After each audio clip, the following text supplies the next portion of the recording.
Randy Apuzzo, and I'm from Zestio, and I want to talk about blockchain today, particularly in reference to how blockchain can be applied to content.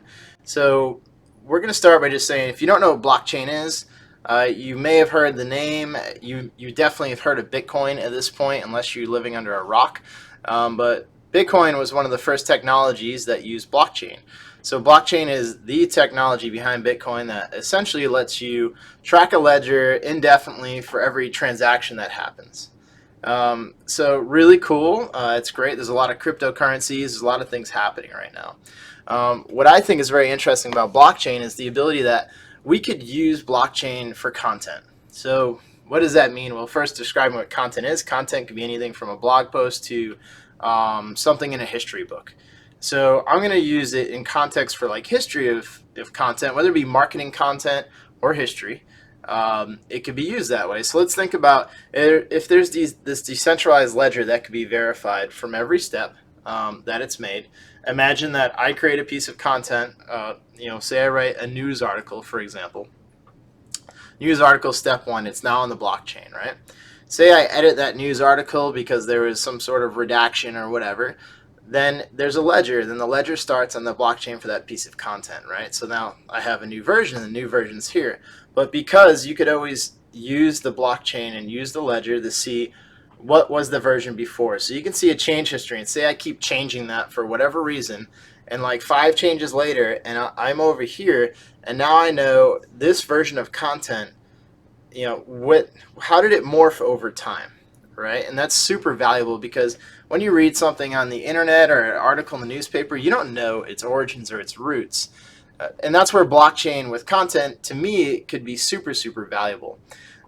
So like taking in like real world examples, let's imagine they had blockchain back when the Bible was around. You'd be able to see the very beginning of each one of those stories and know its roots and know how that story is transformed over time. I mean, you could even do an experiment of all the different versions of the Bible that was ever printed. I don't know how many printings there are, but I know over the last 2,000 years, there's all sorts of different stories told in different ways, depending on the culture that adopted it. But being able to have a blockchain ledger for that original story, you'd be able to see the trace of time and how it changed over time and where it started. So you'd be able to verify who started that content, who owned it from the beginning, and how it's changed over time, whether it was changed maliciously or for whatever purpose. You'd be able to see and verify from the very beginning. So that's very powerful. So applying blockchain to content that way, or any written word. Because as a kid, or when I was in college, I guess I studied a lot of history, and one of the things that always stuck with me is that history is written by the winners, right? So in this world, it's not written by the winners. You could see if the winners manipulated history in their favor, and you'd always get to see the loser's perspective too, because it'd all be traced inside of a blockchain.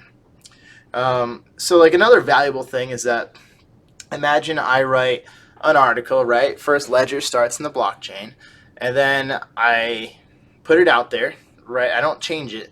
Somebody sees it and they want to write their own content, but they want to reference it. So say they grab that hash. Like, so what is the hash?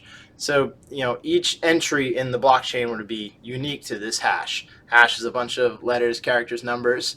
It's long typically, so it doesn't mean anything, except that it's unique. What's important is that series of characters and numbers is unique. So when I publish my article, I put that series of characters and numbers out there, that hash, right alongside like the author name and the timestamp and the title. I have this hash there. So now we're back to somebody, right? They're writing their own thing, but they want to reference my article. They can take that hash, put it into their article, then all of a sudden we have a chain that you have this new piece of content over here, and then you have my piece of content, but content is now connected to that piece of content. So forever, if my article changes, right, and this article stays the same, even though this article over here would still reference my original article. Because imagine I change something and I'm like, I don't like what they wrote, so I'm going to edit my story. And like, okay, so it invalidates this new story over here, but it doesn't, because this story would be referencing the way I wrote it from the beginning. And because it'd be on a blockchain, you'd be able to reference it over time. So it would keep everything so succinct, and like a lot less arguments and be like, well, that's what you said, that's what happened then, right? So like this would be great for news, anything that's kind of coming out, even marketing materials. Like, you can just see the change of marketing material, the way businesses are communicating with people. So that to me is like kind of one of the coolest ways that blockchain can be applied, especially since we live content, we live breathe content every day. That's what we do at SDIO, is we build a content management system. And the amount of content that gets hit on a day-to-day basis is kind of insane. So like, we're dealing with 1 billion requests for content on our system a month at this point. So think about if we could tie like that ledger every time a request comes in, and that, so people write content and it changes like multiple times in a week, in a day, you name it. But imagine if we had that tied up to a blockchain and we had a hash, and when it gets hit or requested by somebody over the internet in whatever part of the world, we could tie those analytics to the actual hash of that content. So we could say, hey, this user visited this version of your content this many times. And then at the end of the month, we could say that of all the versions of the way you changed your content, this particular version was the most popular. That's also very valuable, not just from like a historical sense, but it provides value for marketers or for businesses as well. So I think there's a lot of opportunity for blockchain and content. Just want to get these thoughts out there, and if you enjoy it, subscribe. We'll be doing videos here, probably every other week, if not every week. So thanks for checking it out.